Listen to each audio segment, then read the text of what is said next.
After a wild week in the stock market, in this week's video, we'll address the question, is the UK the catalyst for a prolonged sell-off in stocks? To view the video in full screen mode, use this icon in the lower right-hand corner of your video player.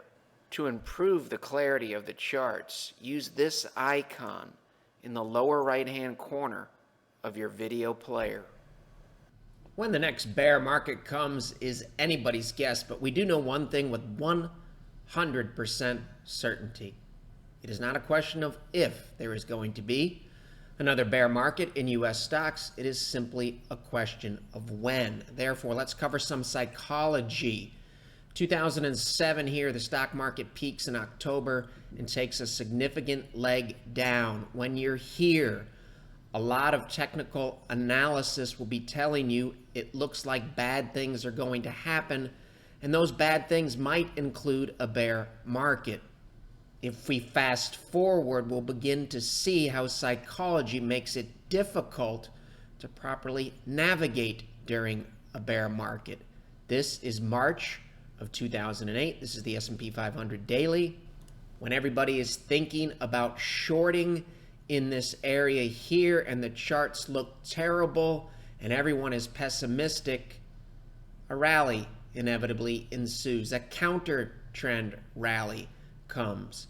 So when we get to point A here, anyone that took defensive action in this area here feels like they made a mistake. So when the stock market starts to fall again from point A here, rather than take defensive action and pay attention to the charts, many will say, I took defensive action last time, it didn't help. I'm just going to ride this one out. After the counter trend rally, really bad things happened between point A and point B. The S&P 500 basically fell from roughly 1450 down to the Damien intraday low on March 9th of 2009. And that low was 666. Moral of the story, always keep an open mind about the possibility of a bear market even after a sharp counter trend rally. This segment has nothing to do with predictions. We're not predicting a bear market. We're talking about general investor psychology. This is one of the charts of the S&P 500 that we've been covering for weeks or maybe even months. This is the present day trading range. This is the year 2015 here. This is Thursday, June 23rd. And as you can see, if you know candlesticks, this candlestick here at the top of the range is indicative of strong buying power. Very similar to these bullish candles here during this sharp rally. Within the context of an existing trading range, price has to prove it to us. We don't want to anticipate that we're going to get a breakout. We actually need to see it. And we'd like to have volume accompany that breakout. Thursday, June 23rd. This chart, like many others that we have in our chart lists and many others used in the model, as difficult as it was, the observable evidence and price said we have not broken out yet. And the theory is if we're going to gain 20 or 30% in this direction, we absolutely, positively have to clear these lines first. Why is that helpful? Because our risk reward at the top of the range is not particularly favorable if we remain in the range. In this case, we're still in the range. Let's fast forward one day to Friday, June 24th. With the new information that came to light out of the UK, we went from strong buying power to a candle that is indicative of very strong and high conviction selling power here. Notice this candlestick here looks similar to some of these ugly candlesticks over here and some of these ugly candlesticks in here. As we said over the past few weeks, once you stumble around the top of the range, the hurdles that you have to clear get higher. You want price to prove it to you. This week, price came very, very close to proving it to us, but it couldn't get over the hump, and it hasn't proved anything yet, except that we're struggling once again at the top of a relatively wide and established trading range. The trading range tells us that if we fall from the top of the range, we could fall a long way. We've also been covering this monthly DeMark chart. DeMark charts and indicators are proprietary tools from Market Studies, LLC.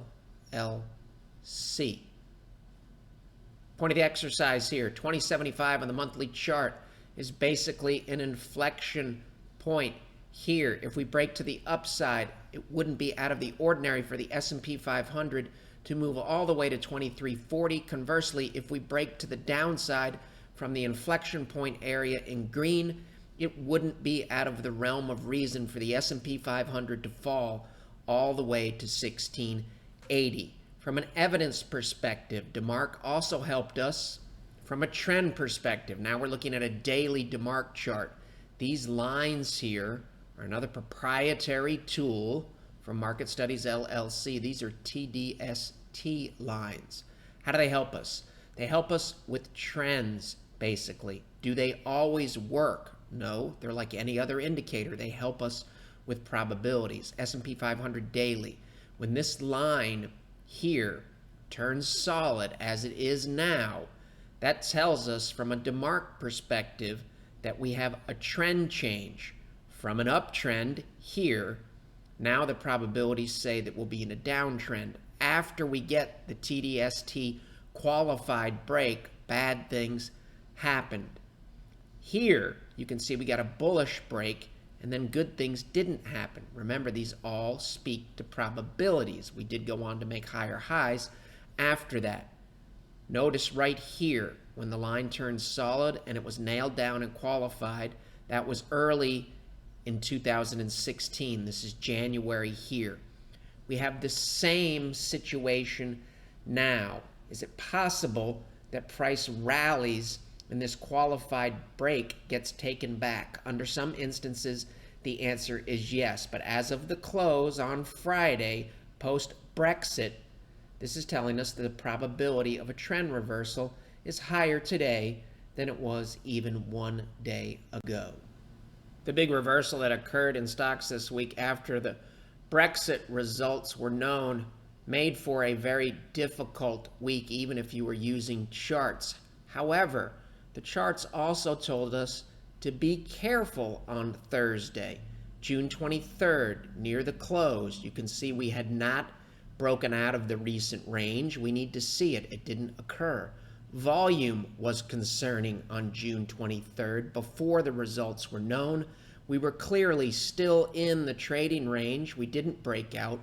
Global stocks near the close on Thursday, June 23rd, before the results were known, were pushing the envelope, but they had not broken out yet, and the same was true of U.S. stocks. Some other charts that were helpful during the week, short takes posted on Thursday, June 23rd at 12:43 p.m., well before the results were known. You can find the post by Googling this title.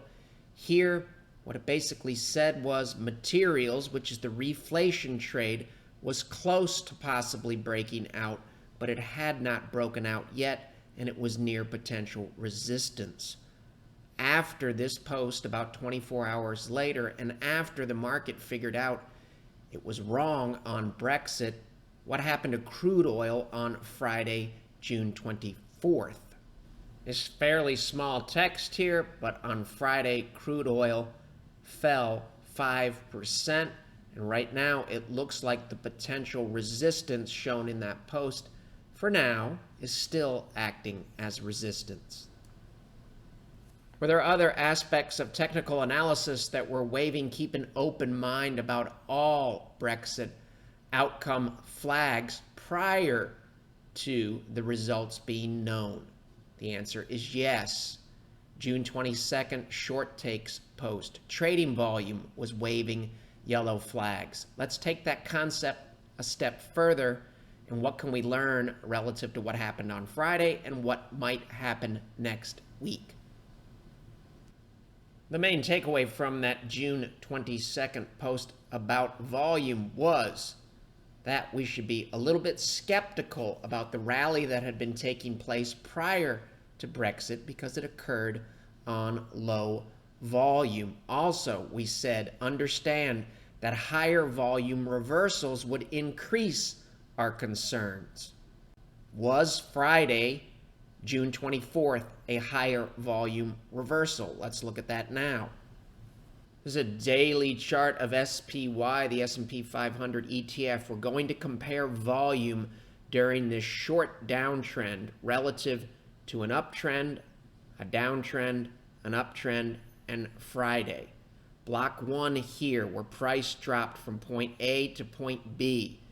The average daily volume for SPY was 99.8 million shares. The median during this period was 96.4.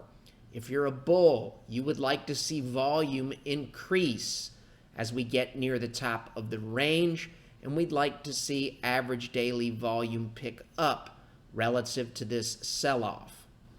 That's not what happened. The average daily trading volume in this green box is much lower than the red box, 76.1 million.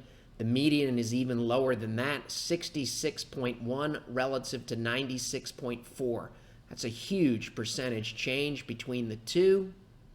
Now, if we're stock market bulls, when we get to block 3 here, during this short downtrend and give back, we would like to see trading volume basically dry up. What really happened? Trading volume significantly increased during this multiple day sell-off. The median here was almost double than the median here. It speaks to conviction, and it speaks to the conviction of big players in the market, and those big players have a lot of dollars to conduct research. When we go here in the green box, if we're bulls, we'd like to exceed these levels here. And as the market was anticipating a positive vote as it was for Brexit, volume did pick up a little bit. In this block here, near the top of the range, volume was better than this green block here, but it was still lower than this here. The median volume inside of this block here when prices were rising was 95.7 million, and that's still quite a bit lower than the median of 113.8 during this decline here.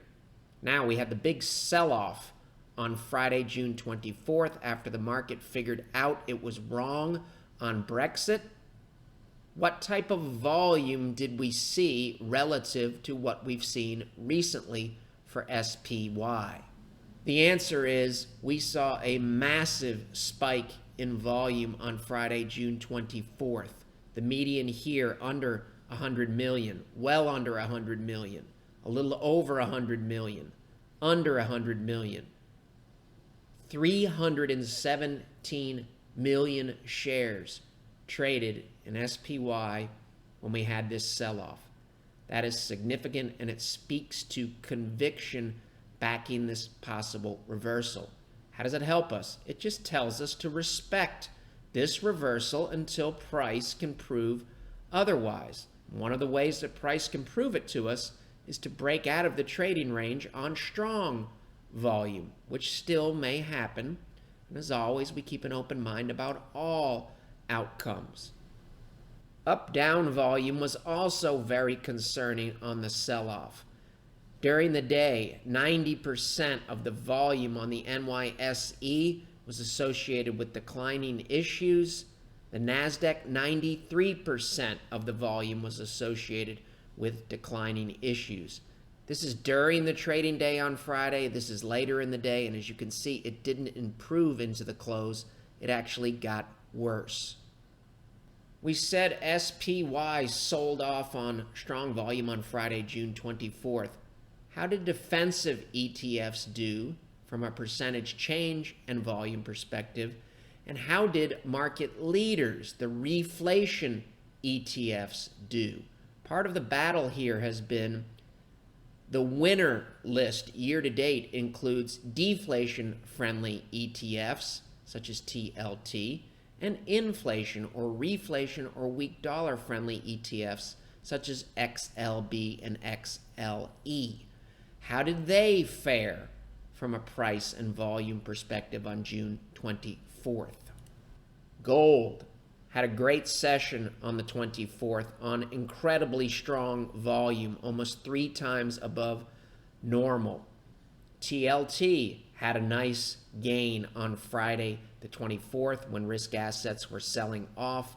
It also occurred on very, very strong volume. Conversely, your weak dollar rally leaders sold off on very strong volume. XLB down over 4% on well above average volume.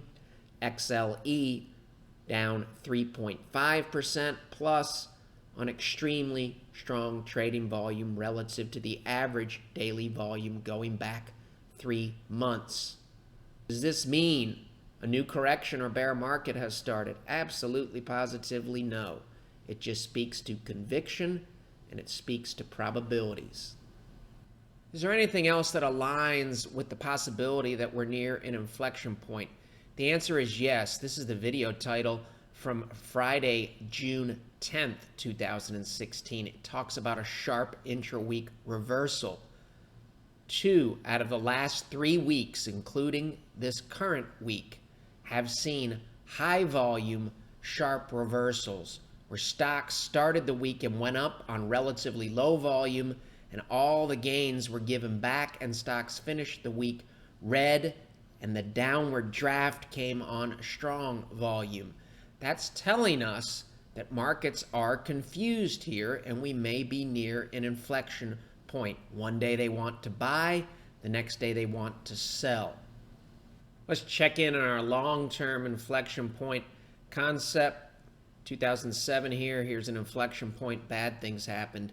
2011 here, similar inflection point near the 61.8% retracement on the weekly NYSE composite chart. This is 2011. In this case, good things happened.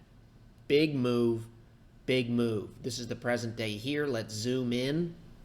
Here's our 61.8% retracement. This is the first intra-week reversal. This is as of the close on Wednesday, June 6th. This looks like a convincing bullish breakout with a nice slope above the 61.8% retracement. Before the week was over, price closed and printed a close down here, which we can see with these candlesticks. Notice these long wicks. A wick, a wick, a wick, a wick, a wick, a wick. All of these tell us that price was rejected in this area here. Intra-week, it made it up into the area, but it could not hold it at the close. This week is very, very similar. We looked like we had a nice bullish breakout, and now we have a concerning look. You could call this a bearish engulfing here. This is a small body on the candle with a doji type of look. We've got a wick and a long tail here showing indecision last week. Now we have a strong, convincing looking bearish candle that is engulfing the indecisive candle. Like many other things, it speaks to probabilities and it improves the odds of a move in this direction over the next few weeks. It doesn't really tell us what's going to happen on the open Monday.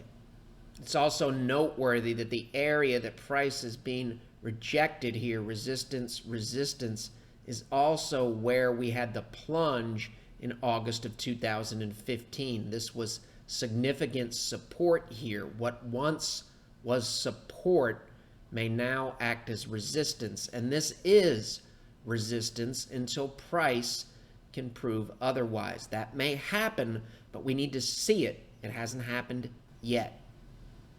Clients and regular viewers know that we've been showing 10,301 as a potentially important level for a long, long time. Notice how long price has congregated around that area, confirming the belief that that may be a potentially important level. It is an important level now. Price is telling us that we've been above it, we've been below it, we've been above it, we've been below it. This week we closed below it at 10,183 and change. This is what the close looks like if we're just looking at weekly closing prices. You can see we can't even see that price was up here when we look at this chart. Resistance, resistance, resistance. Also, when we looked at this chart at 2:01 p.m. on June 24th, did buyers step in the last 2 hours of trading? Bottom feeders? No. We were down 0.9% at 2 o'clock on Friday, June 24th, and we ended up down 1.59%. We sold off in the last 2 hours. We also printed a weekly lower low relative to this low here. Now we're looking at NYSE Composite daily in this case. Here's Thursday when the market thought that Brexit was going to go in the stay camp. This looks like a nice push higher here. 24 hours later, we have a huge gap down after a huge gap up here. And for the first time, we closed below these lines here.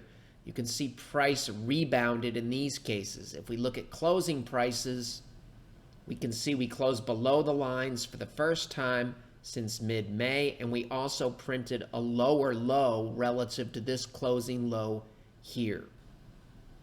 You can see the indecisiveness here as well. June 3rd, we're below potential resistance. Fast forward to June 8th, and now we get a daily close above resistance here. This looks like a bullish breakout on June 8th.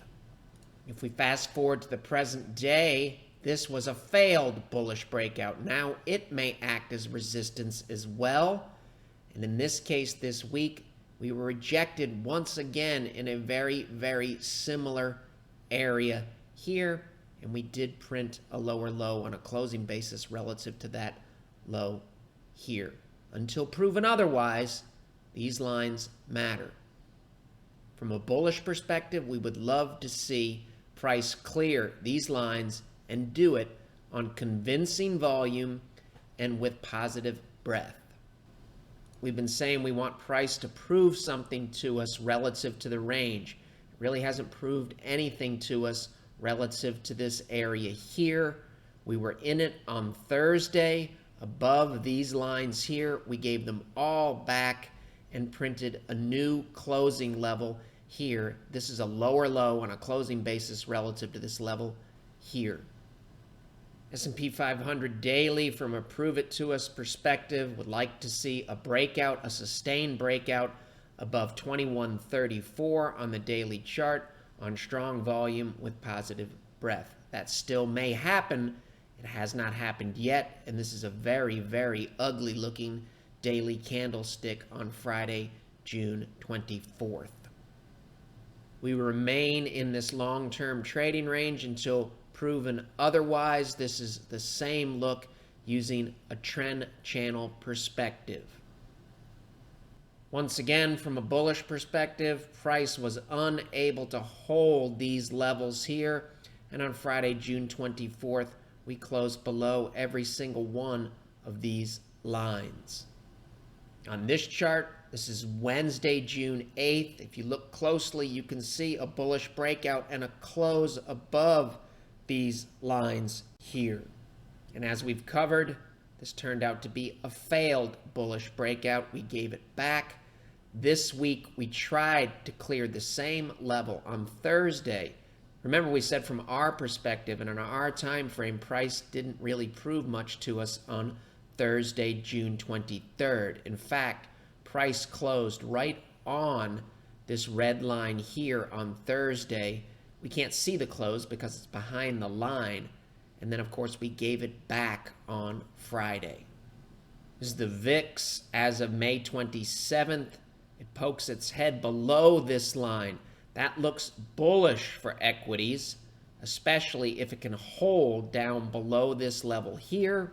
If we fast forward to the present day, that was a failed bearish breakdown. We closed below the line here and then recaptured it almost immediately. We have failed bullish breakouts on the top end.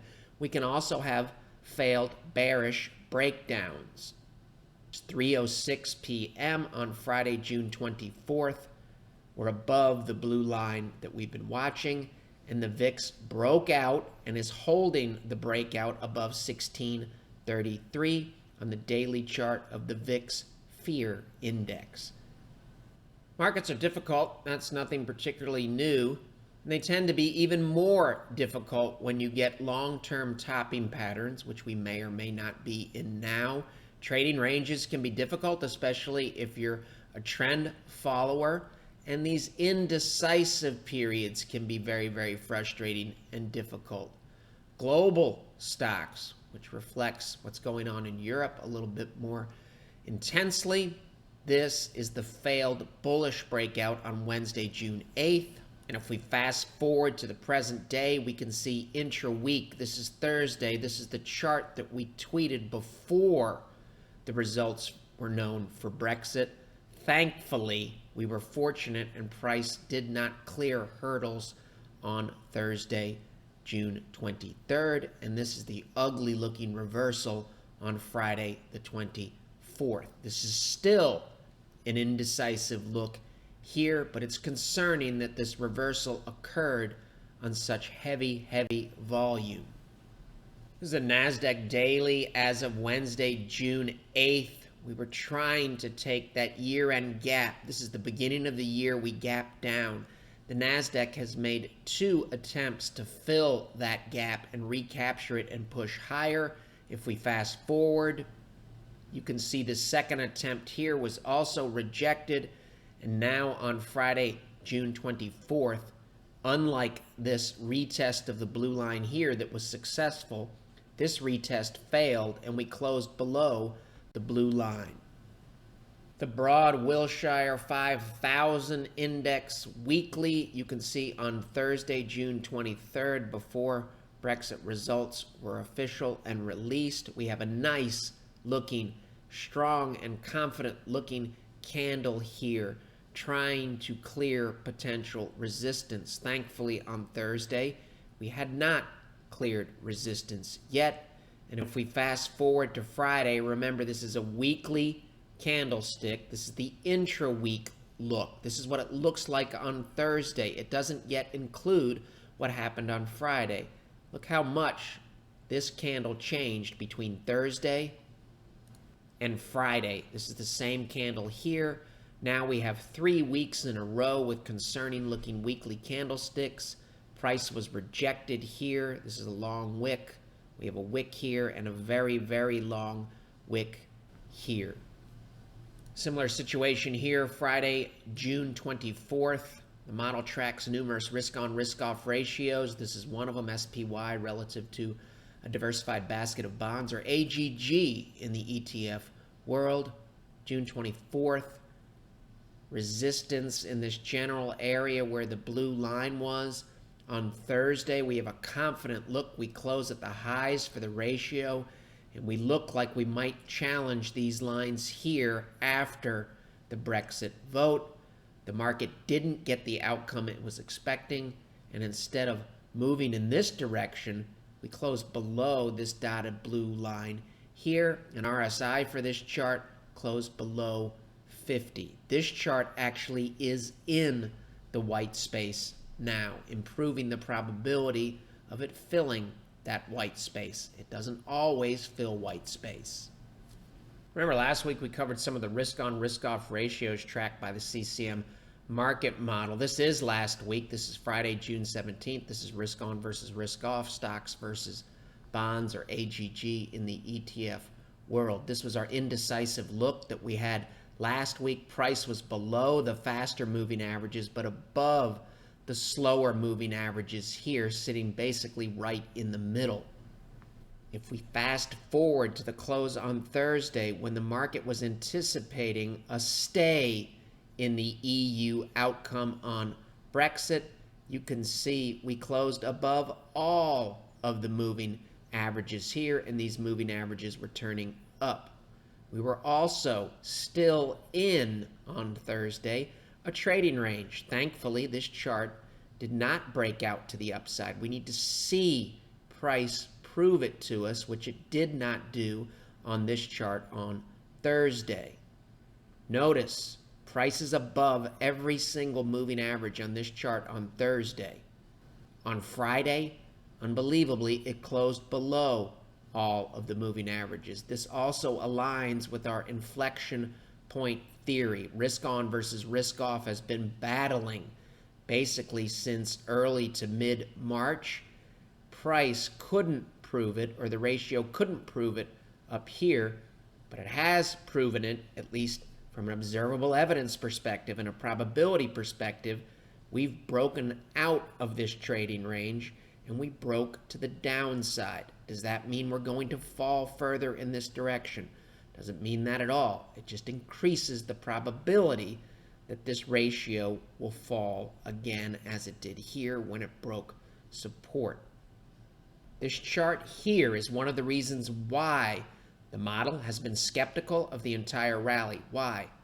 This is a high, this is a discernible lower high, this is a discernible lower high, and this is a discernible downtrend. This downtrend was never broken, and this is one of the reasons why the model still holds bonds, and it held bonds heading into this week. And it's also one of the reasons why it also holds some hybrid assets and cash. The longer this ratio stays below the previous range, the more important it becomes. This is just a one-day breakdown, and sometimes breakdowns are given back, and you have what are known as failed breakdowns. Keep an open mind about this chart and every other chart heading into next week. As we've shown in this video, the market's been in a long-term trading range. It's also in a short-term trading range. We've basically been going sideways here since March of 2016. This is a 2-hour chart of the S&P 500. In the last few minutes of trading on June 23rd, Thursday, price recaptured this level here, and we closed above it, just a little bit above it, at 2113, which is above this level here. The S&P 500 was up 27 points on June 23rd. After the difficult session on Friday, June 24th, this turned into somewhat of a failed short-term breakout. We recaptured this level and gave it right back. We know sometimes that failed breakouts result in big moves in the opposite direction, and fractals tell us that that's true on 1-minute charts, 2-hour charts, daily, weekly, monthly, quarterly, and annual charts. We did learn a little bit on Friday. Closed below this low here, closed below 2050, but we did not break out of the trading range yet. We closed above 2025. This is a short-term guidepost here. We'll see what happens next week. We know that we want price to prove it. We want to see the breakouts. XLE thus far has been unable to break out above these important levels here. This is one of the weekly charts tracked by the CCM market model, S&P 500 weekly. You can see Thursday, before the Brexit results had been announced, the S&P 500 on Thursday, June 23rd, was up 42 points for the week, and we had a full bore bullish look. If we fast forward just one day, the chart looks radically different at the close on Friday, June 24th. Now we have a full bore bearish look, and we've printed a new weekly low relative to this low here. We were also unable to close above this angle here, and we closed below all of these areas of potential support on Friday. One portion of the CCM market model tracks 18 charts similar to this one, and the 18 includes the S&P 500. What can we learn from the 18 charts as of the close on June 24th? The answer is 17 of the 18 charts closed with a full bore bearish look. The one that does not have a full bore bearish look is incredibly close to getting the bearish moving average crossover. Does this mean that stocks are going to fall on Monday morning or next week? Absolutely, positively, no. It just speaks to probabilities. 2 weeks ago, when we closed red, we did not have anything near 17 out of 18 full bore bearish looks on these charts. So these weekly charts look worse on this decline than they did on the previous decline, which simply speaks to nothing more than probabilities. This is a weekly chart of small caps. IWM is the ticker symbol.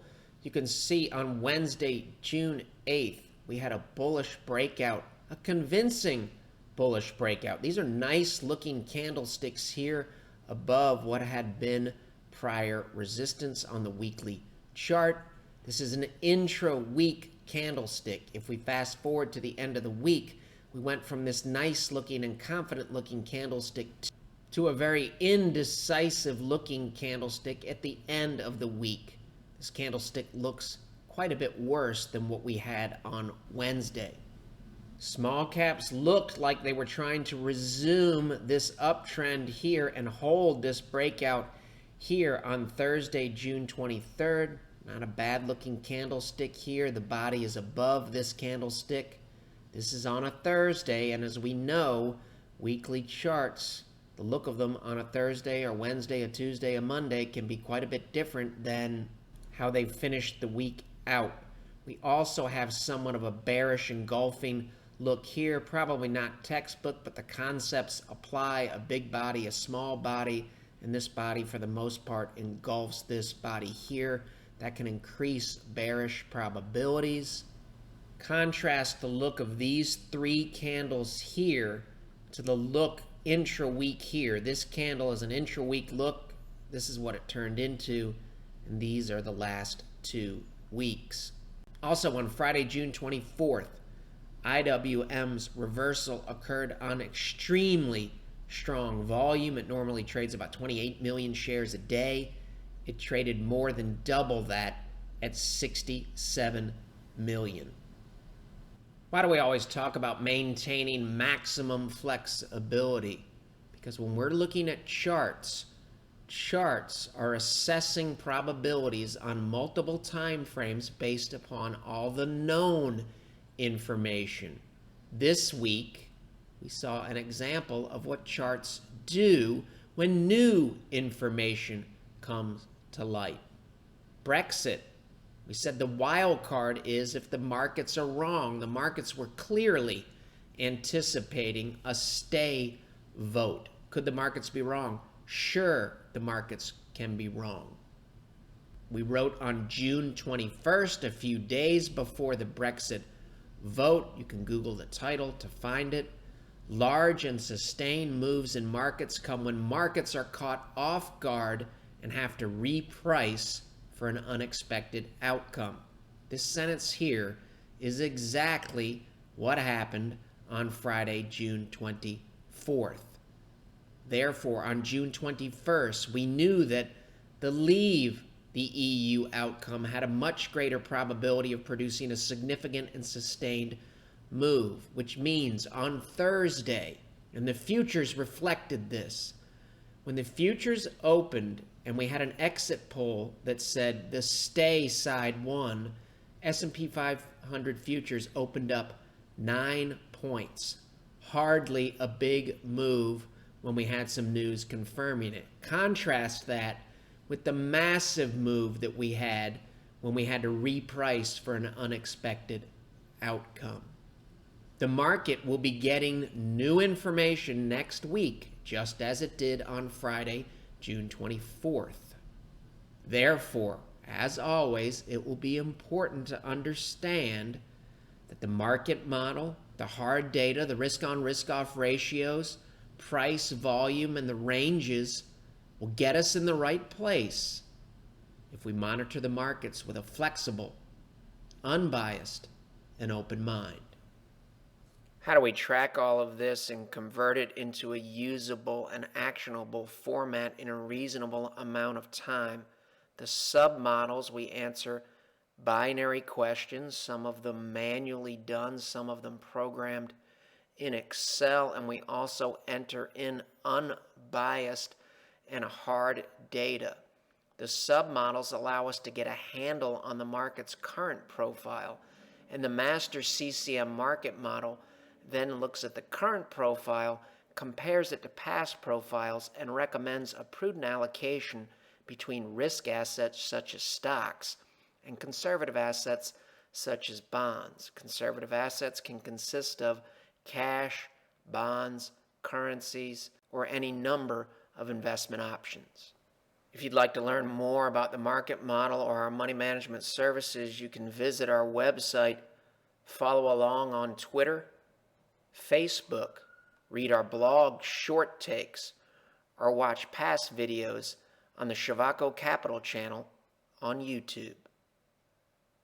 The material in this video has no regard to the specific investment objectives, financial situation, or particular needs of any viewer. This video is presented solely for informational purposes and is not to be construed as a solicitation or offer to buy or sell any security or any related financial instruments, nor should any of the content be taken as investment advice. Any opinions expressed in this video are subject to change without notice, and Shavaco Capital Management, LLC, or CCM, is not under any obligation to update or keep current the information contained herein. CCM and its respective officers and associates or clients may have an interest in the securities or derivatives of any entities referred to in this material. CCM accepts no liability whatsoever for any loss or damage of any kind arising out of the use of all or any part of this material. We recommend that you consult with a licensed and qualified professional before making any investment decision.